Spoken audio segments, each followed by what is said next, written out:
Habari daktari. Karibu.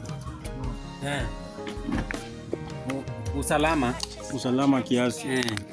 Saidia aje? Sasa daktari, mimi niko na shida. Kwanza unaitwa nani? Naitwa Prince. Unaitwa Prince? Yeah. Jina moja kama pete? Prince Ian. Oh, Prince Ian. Alafu kwenu ni wapi? Ngoja daktari, mimi niko na shida. Oh, shida gani daktari? Sasa unajua nimekuwa kwa ndoa siku mingi, lakini sasa sijapata mtoto. Hujapata mtoto? Kwa hivyo nimekuja. Kinagaubaga. Ni miaka kama 7 saa hii. Na sijapata mtoto. So nilikuwa nakuja uniangalie kiasi. Sasa unaona hizo shida za kutopata mtoto wewe inahusiana haswa na masuala ya huko chini ya ume wako. Sasa wacha tuangalie hiyo kidogo. Utasaidika? Sawa. Nashukuru sana. Hapa ndio umefika ndipo. Sawa. Hapa sasa umefika kwenyewe.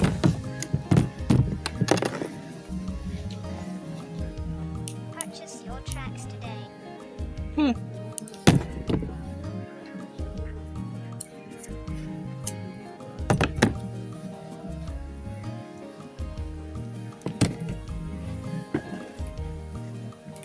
Daktari.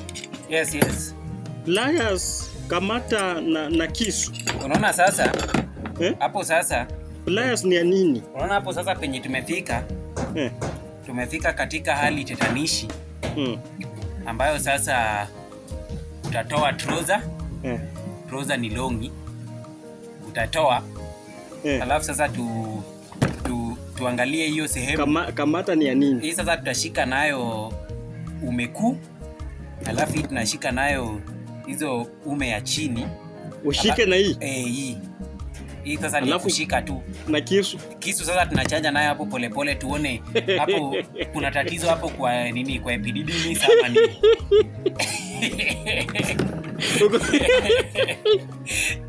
Uko serious? Sasa si ufanye hivyo haraka. Fanya hivyo haraka. Hizi ndio tools? Hizi ndio tools. Unasema sasa hii tutapuliza nayo ishike kasi. Sasa changamuka. Ndio uko shwari ni hospitali? Kuja hapa.